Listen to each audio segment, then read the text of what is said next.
Dear DJ Chloe, I need lang po ng advice nyo. Nahihirapan po kasi ako kung paano ko pa hahabaan ang pasensya ko sa boyfriend ko. Minsan gusto ko na talagang sumuko, pero mahal ko kasi. We've been in a relationship for 4 years at ang palagi kong ikinaiinis sa kanya ay ang pagsabay sa akin sa tuwing naiinis din ako. Minsan inaamin ko naman sa sarili ko na mababaw talaga. Sana man lang kapag naiinis ako, wag siyang sasabay. At kung may irereklamo siya sa akin, ay sabihin niya kapag hindi na ako naiinis. Bali ganito, sa tuwing mag-aaway kami, wala akong peace of mind dahil sa mga ginagawa niya sa past na nakikipagkita sa taong pinagseselosan ko. At naulit ng naulit at eto pa, nalaman ko din na umalis siya kasama ang mga kawork niya. Okay lang naman sa akin yon, Chloe. Kaso nung tinanong ko na siya kung umalis nga siya, nagsinungaling siya sa akin. Ang hirap po eh. Kasi kada may nalalaman ako sa tuwing magkaaway kami, nababawasan yung tiwala ko sa kanya. Mga simple things na lumalaki din dahil sa tuwing nag-aaway din kami, lagi na lang niyang pinuputol ang usapan hanggang sa hindi na kami mag-uusap. Please help me. I need your advice po. Thank you and God bless. Bakit ka naiinis kung lumalabas siya kasama yung alam mo kung bakit minsan nagsisinungaling na lang sila? Kasi may issue ka. Hindi naman kasi puwedeng mag-revolve na lang ang mundo ng isang tao sa'yo, okay? Nagtatrabaho siya, may mga kaibigan siya do'n, he probably needs to network. Baka kailangan niyang makisama, baka kailangan niya hayaan mo lang. Alam mo ang isang tao 'pag para sa'yo 'yan. Hindi mo kailangang sakalin 'yan o hawakan sa leeg, hindi na 'yan bata para pagbawalan mo, okay? I think you have to work on yourself. Bakit ka naiinis kapagka umaalis siya?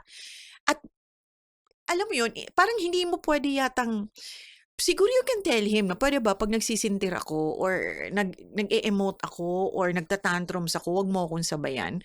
Hindi mo naman puwedeng ma-program ang isang tao na 'wag mo akong sabayan 'pag nagta-tantrums ako. Eh, baka nakakainis ka naman kasi 'pag nagta-tantrums ka. Alam mo 'yun? At saka bakit mo kailangang mag-tantrums para sa mga maliliit na bagay na lumabas lang. Eto pa, nagseselos ka. Na-communicate mo na ba 'yan dun sa BF mo na nagseselos ka sa taong 'to? O itong BF mo naman, kung na-communicate mo na dapat he also work on these things na kung nagseselos ka, eh tigilan niya na munang makipagtsikahan or sumama doon sa kung sino mang pinagseselosan mo. And ikaw naman kung nagseselos ka, work on yourself. Bakit ka magseselos sa kanya, 'di ba? Meron kang insecurity. So work on yourself kasi well, a little jealousy is healthy, pero kung cripple na sa relationship ninyo to the point na bawal kausapin si ganito, bawal kausapin si ganyan, ay ipreso mo na lang yung tao, 'di ba? So I don't think it's good na letter sender nga pala si Sweet SS. Oh, ang ganda ng pangalan mo, Sweet. Magpaka-sweet ka na lang sa kanya, 'di ba? Baka sakaling, you know, um, there are so many ways. Sometimes it's not what you say, eh, it's how you say things. Pero siguro kung iko-communicate mo sa boyfriend mo na, "Etong taong 'to pinagseselosan mo," eh, baka naman maintindihan niya na puwedeng bawas-bawasan niya yung pagkikipagkaibigan doon. Pero ako naniniwala naman ako kung talagang mahal ka ng isang tao, kung hindi siya kung ang sinabi ng taong 'to na, "Hindi ako komportable na kasama mo 'to," o ganyan at mahal mo naman yung girlfriend mo, boyfriend mo, eh, pagbibigyan mo.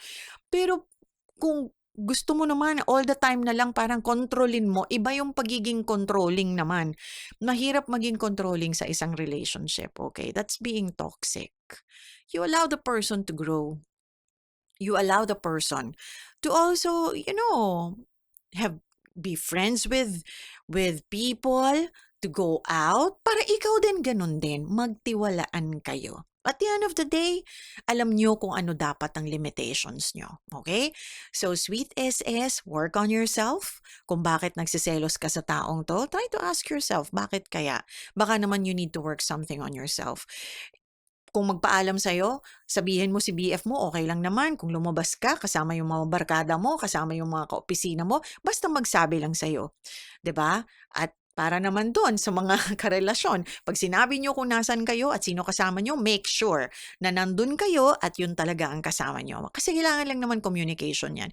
Huwag niyo masyadong sasakalin. 'Di ba? Kasi pag masyado niyong sinakal yan na lang, huwag magpupumiglas yan. Ang ending niyan, magsisinungaling na lagi sa'yo and that's not good. I've experienced something like that also in the past. Yung parang nakaka-stress, kakaisip na mag-iisip ka kung anong explanation ng or alam mo yun, tinatanong ka pa lang kung nasaan ka. Grabe na yung explanation mo sa utak mo para lang masabi na nandito ka or pumunta ka sa ganito. Yung parang defensive ka lagi. And you don't wanna be walking on eggshells sa relationship. Okay? Gusto natin, we get into a relationship para maging masaya tayo, magkaroon tayo ng inspiration. Pero kung cause of stress, baka pwedeng magkaroon ka na lang muna ng relationship with yourself. Focus muna on yourself and work on yourself, all right? So, God bless you, SS or sweet SS. I hope that you'd be able to work things out with your boyfriend. 4 years na rin kayo, tama ba? Sayang naman.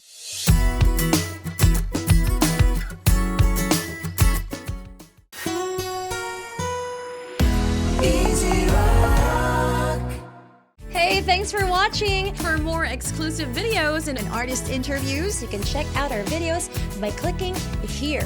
And don't forget to follow us on our social media accounts too. links are in the description below.